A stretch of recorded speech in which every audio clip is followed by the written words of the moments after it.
Hey guys, it's Putty for Rustafied here with a quick summary of what's coming into Rust this month. We'll start off with the newest vehicle in game, the submarine. Yes, you heard me right, these new vehicles come in two flavors, the Solo and the Duo. The Solo sub is a bit faster and more nimble, but the Duo has a radar, more health, and can hold a second person. You'll be able to obtain either of these submarines by simply visiting the fishing village and paying the NPC shopkeeper. The Solo costs 200 scrap and the Duo costs 300 scrap, but Facepunch could change this in the future. You'll also get 50 low-grade fuel in the tank with your purchase. Now on to driving. Operating the submarine is done with the WASD keys. To surface, you use the shift key, and to dive, you use the control key. Overall, driving is very straightforward, but you still have to be careful as the submarine is susceptible to damage, especially explosions like from the new torpedoes in-game. Torpedoes come in two types: surface torpedoes that will float to the surface and travel in a straight line, and direct torpedoes that will propel themselves in a straight line in the direction they were shot. Both torpedoes deal a large amount of damage to other watercraft and can even destroy other subs in 2 hits. Also, don't expect to be using these for raiding, as our testing came back with lackluster results.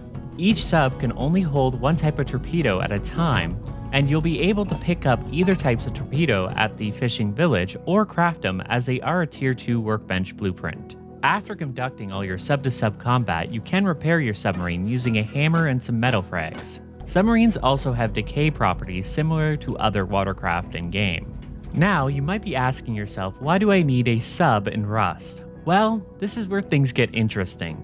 The team has also added in underwater labs. These monuments have lab-dwelling NPCs, lots of loot, puzzles, and the occasional dose of radiation.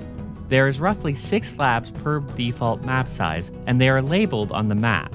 The submarine is the safest way to travel to and from these monuments. You can also get to the lab without a sub by using scuba gear, but it's definitely a more dangerous endeavor, as there is a new predator in-game. But we'll talk about that a little bit later. Once you're in the area of the lab, look for the underwater lights that indicate the moon pool for docking.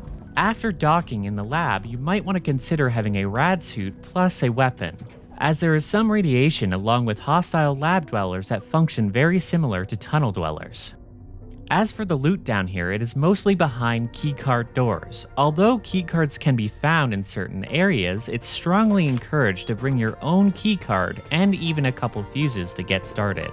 Navigating these monuments can be a little bit tricky as they are procedurally generated, but the team does provide you with a nifty new level selector that is being added to the map UI.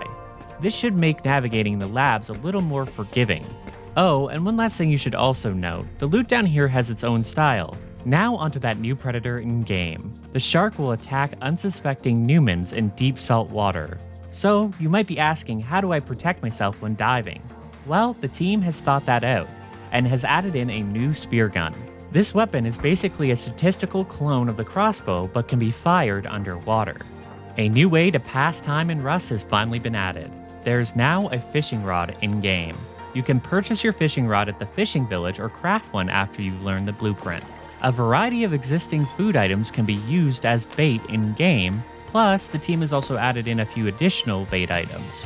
To start fishing, you'll need to add bait to your fishing rod. Then find a suitable area.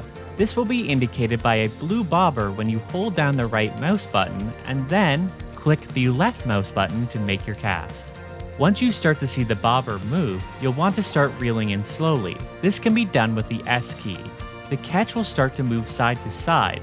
At this point, you'll likely want to slow down your reeling in and start to use the A and D keys to fight the fish back and forth.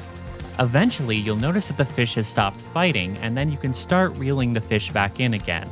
Just pay attention to the tension on your rod, because if you pull too hard or reel in too fast, you can break your line. Once you've reeled the fish in close enough to yourself, an automated animation will play of removing the fish. Also, different baits that are used have an impact on the quality of fish that you are catching. Make sure to check out the info panel to see your bait's rating. The higher the number, the more likelihood of catching a higher quality fish. Your location also matters for the type of fish that you are catching.